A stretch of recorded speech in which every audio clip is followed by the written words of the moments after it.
And Magda, thank you so much for helping us describe the work that you're doing and bringing that to the world. Dziękuję również serdecznie za zaproszenie. Thank you very much also for the invitation. Nice to meet you. So tell us a little bit about the work that you do. You have actually been on the front lines as the Ukrainian refugee crisis began, and you have continued to serve. Could you talk a little, describe the services and what you have experienced that encouraged you to knit together these services within the midst of a crisis? Więc zaczęło się od... It all began because where we are located is only 13 kilometers from Medyka, which is a border crossing, and only 38 kilometers from Korczowa, which is another border crossing. And we are an NGO, which is by definition devoted to inclusion programs. So when the crisis started, we realized that this is impossible for us not to become involved in something as huge and as important. From the very beginning, a lot of inhabitants, or local inhabitants, became involved. The government agencies or local authority agencies, NGOs, volunteers, foreign volunteers. So Przemyśl, because of its location, became a kind of de facto information and transportation center for refugees.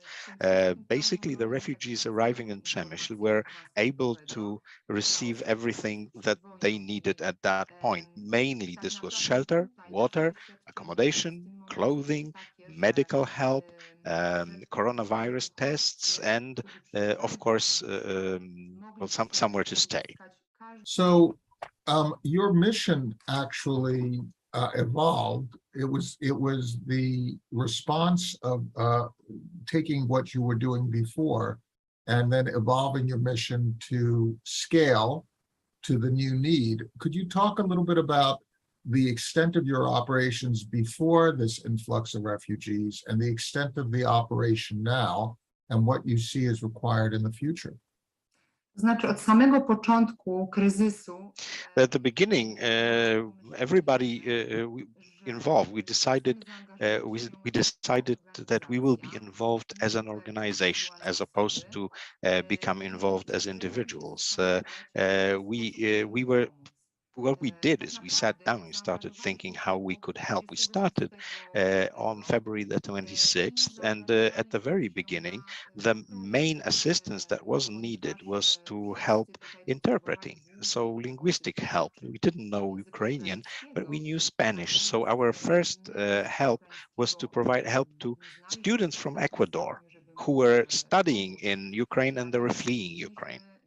And were you finding that you were able, by helping students from Ecuador who were studying in Ukraine, who might have spoken Spanish and Ukrainian, and you speaking Polish and Spanish, did you find that there was almost a triangular support system that naturally evolved, or was that not a factor? To znaczy rzeczywiście. We mainly provided our help and assistance in the Spanish language, but there were some cases where this sort of linguistic triangle took place. One interesting case, because in addition to the students, there were also people who had families in Ecuador that wanted to go there. We had one case where there was a gentleman who was 80 years old, and he wanted to go to his daughter who stayed in Ecuador. So what we needed to help him leave Ukraine, and we needed, as it were, to guide his steps remotely, which was done the following way. We talked to his daughter in Ecuador in Spanish. She talked to him in Ukrainian, and the whole thing lasted 24 hours. It took 24 hours for him being led that way, given indicators, directions, until he arrived in Poland. And it was a success because he did leave for Ecuador on a humanitarian flight, on the last one that went there. So this was a way that you helped to get somebody out who was stuck in Ukraine, to get somebody able to get first into Poland and then onto a humanitarian flight? Tak, dokładnie. So that was just an example of one of the many people who were stuck and wanted to get out. This was interesting because that person did not speak Spanish. So what we had to do is we had to contact with him via his daughter who was in Ecuador. But the remaining cases were mostly students from Ecuador. The way they evacuated was that they formed groups to travel more safely, and within those groups they would go towards Poland. So let's talk a little bit about the scale of the services that you provide so that we have a comprehensive description of your organization's mission and the services that you have. To ja może zacznę od... So it all started with Ecuadorian students, and that was the beginning. Altogether, if we add those who came directly from Ukraine, but also via Romania, Slovakia, and Hungary, there were 750 persons. The ones who came directly from Ukraine to Przemyśl, that was out of this 400 came directly. So the local situation had to be what we were doing. We were providing locally the assistance for the situation. We had some support from diplomats. We had a vice minister from Ecuador, Mr. Luis Vallas Vadifeso, present here. But what we were doing, we were providing assistance with the local situation and the local needs. We provided accommodation and transportation, just to give you the idea of how difficult the situation was early in the beginning, because everything was full. There was no way you could find accommodation at any hostel, hotel, dorm, anywhere. There were no cars to rent. So what we did, we used private contacts to arrange for transport to get people relocated very quickly. Our headquarters was in the girls' dorm at Chopin Street in Przemyśl, and this is where it was all centered, and that's where the logistics were organized. So you provide these range of services primarily to people coming out of Ecuador. Have you also provided? I have in my profile here information about medical services. Is that correct as well? Tak, to się zgadza, ponieważ... The thing is that I am myself suffering from diabetes type A, type 1. So it got me thinking when we realized that there were people in Ukraine who were sitting in shelters, who were traveling in very uncomfortable conditions. How are they coping? What if there are people with diabetes there?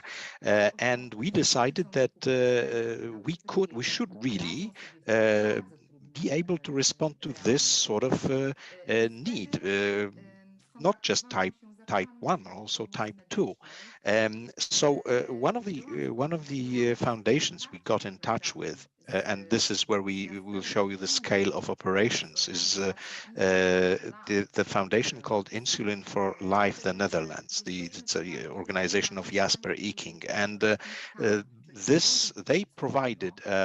They are going to have a meeting which is going to be called a VCamp. It's going to be type 1 diabetes sufferers. This is going to be in August this year. The amount of support they provided is 2 shipments of insulin, and specifically there were 2,836 milliliters. So there were 945 vials of 3 milliliter each. That was 5,310 needles. So I was I did the exercise of checking how much was that worth, and the US price for one of those insulin types, which was Comelog, was $100 for 3 milliliter vial, which means that what they sent us was worth $94,500. We received almost the same amount from through a different channel, a grassroots movement, who were sending us insulin in a more dispersed way, but they sent pretty much the same amount. So in addition to that, we received 100 glucometers from Jasper Eking and 2 boxes of test strips. Ms. Kamila Kamińska-Stark, who is a PhD from Wrocław University, sent us 50 boxes of medical supplies.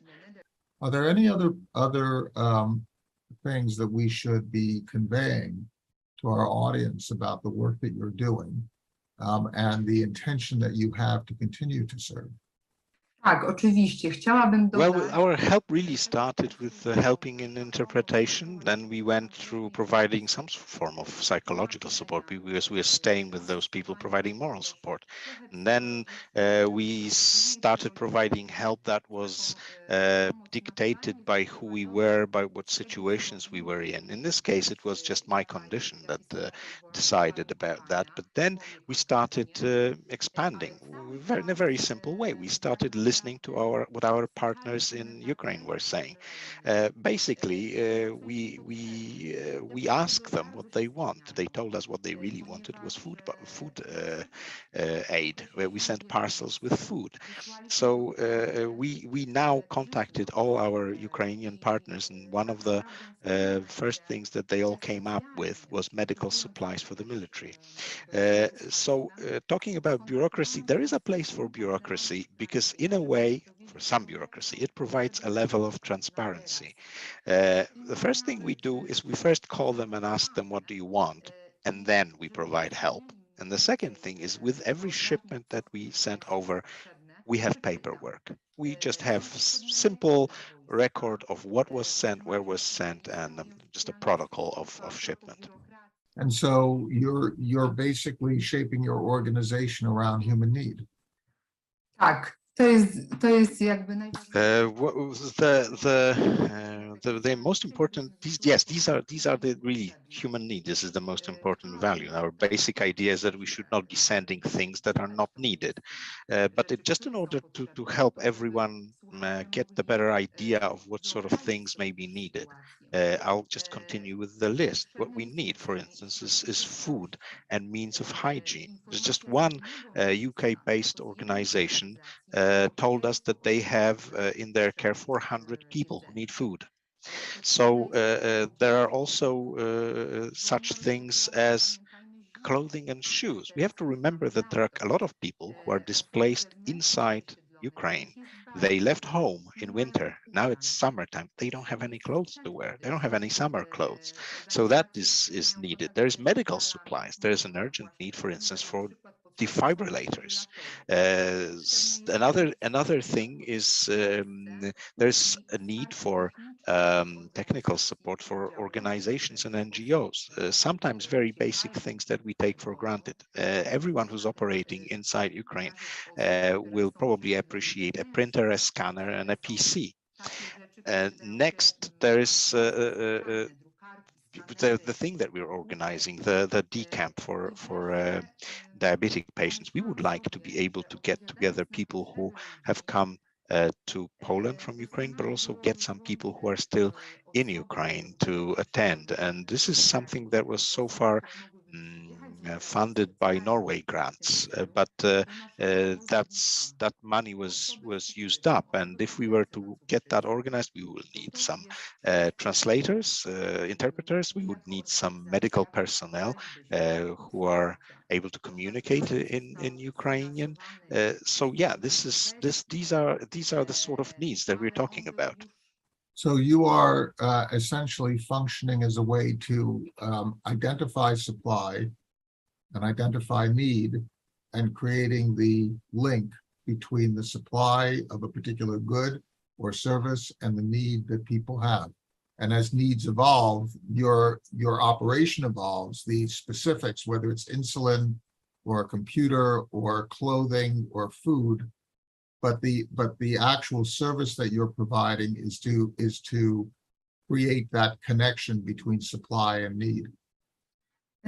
zasadniczo tak. Basically, at the core of our activity is anything related to persons with diabetes. So we mainly build anything that we do around that, and we're finding ways of providing that sort of help at the time of crisis. The other things that we do, food and clothing, because we believe that these are basic human needs and everybody should have the right to have access to food and clothing, because there is such a need, we do that.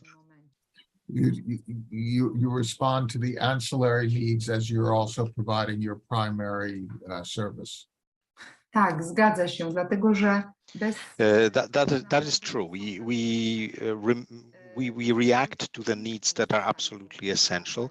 At the same time, remembering that our key activity is related to persons with diabetes, and we would like to be able to offer these range of services also to persons coming from Ukraine.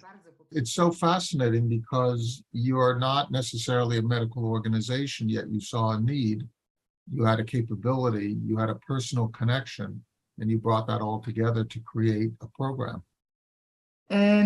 To był bardzo trudny moment. So the situation arose in a very straightforward way. I was looking at what was happening in Przemyśl, at the huge numbers of people who came to Przemyśl to help. And I just started thinking, what could I do? What could I do best? I thought about my condition, the fact that I have diabetes, and I decided that I was actually in a pretty good position to help other people who are suffering from diabetes. Magdalena Pardel-Trefler, thank you so much for your work as President and CEO of the Foundation of Cultural Exchange here and there. Thank your people. Thank your volunteers. Thank your donors. What you're doing is so important to us all, and certainly to the people who are displaced in Ukraine. These services are so essential and they are life-saving. So we very much appreciate your engagement, and you represent the best of us. So we very much appreciate and recognize your work. Thank you very much, and it's really nice to have someone who takes care of also of us taking care and who want to help, because your help is great, and we hope that we can help more people with your help also. Thank you very much. Thank you. Well, have a great day and stay safe in your work. Thank you.